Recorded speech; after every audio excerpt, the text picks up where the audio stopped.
জ্যৈষ্ঠ মাসে আম পাকে আর ভাদ্র মাসে কি পাকে? ভাদ্র মাসে পাকে তাল। তালের সুমিষ্ট রস দিয়ে আজ আমি আপনাদের সাথে ভীষণ মজার এই তালের ভাপা পিঠা তৈরি করে দেখাবো।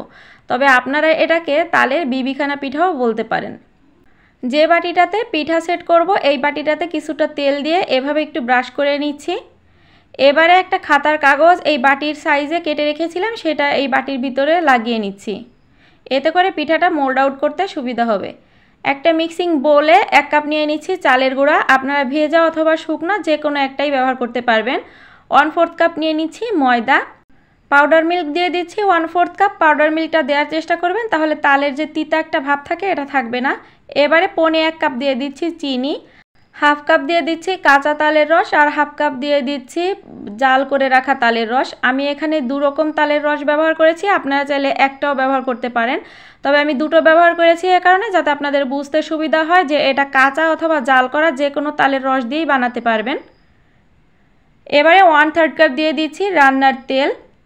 1/3 কাপ দিয়ে দিচ্ছি কোরানো নারকেল। নারকেলটা দেওয়ার চেষ্টা করবেন, তাতে সুন্দর একটা ফ্লেভার আর টেস্টটাও ভালো আসবে।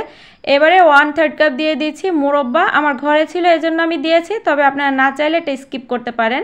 1 চা চামচ দিয়ে দিচ্ছি বেকিং পাউডার আর 1/2 চা চামচ দিয়ে দিচ্ছি বেকিং সোডা। সামান্য কিছুটা লবণ দিয়ে দিচ্ছি, এতে করে মিষ্টির টেস্টটা ব্যালেন্সে থাকবে। এবারে একটা হ্যান্ড উইক্স দিয়ে সব কিছু খুব ভালো করে একসাথে মিশিয়ে নিচ্ছি। তালের রস বের করার পদ্ধতি 2 দিন আগেই আমি আপনাদের সাথে শেয়ার করেছি। প্রথমে কিছুটা ঘন আর আঠালো মনে হলেও এটা পরবর্তীতে যখন চিনিটা গলতে শুরু করবে তখন দেখবেন এটা আগের থেকে একটু পাতলা হয়ে যাবে। তবে এটা কিন্তু খুব বেশি পাতলা করা যাবে না, যেভাবে দেখাচ্ছি এরকম ছিঁড়ে ছিঁড়ে পড়তেছে এরকম হবে এই ব্যাটারটা।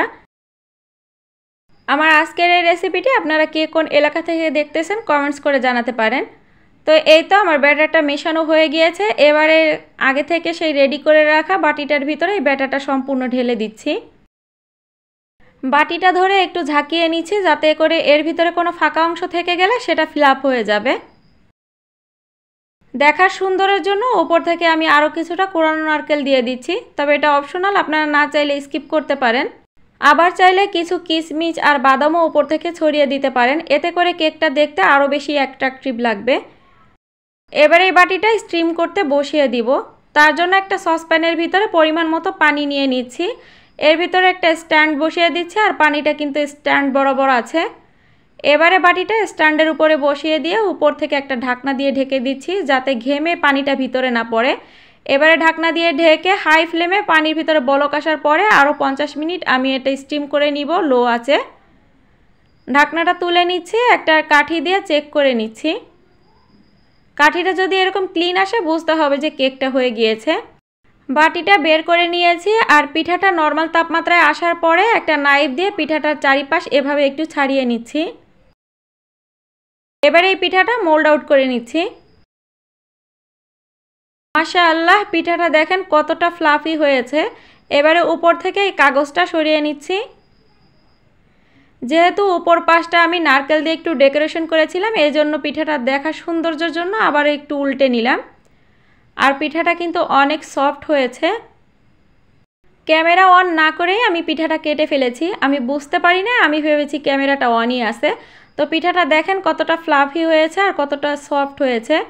তো আশা করি আমার আজকের এই তালের বিবিখানা পিঠা বা ভাপা পিঠার রেসিপিটি আপনাদের কাছে ভালো লেগেছে। রেসিপিটি ভালো লেগে থাকলে প্লিজ একটি শেয়ার করে দিবেন।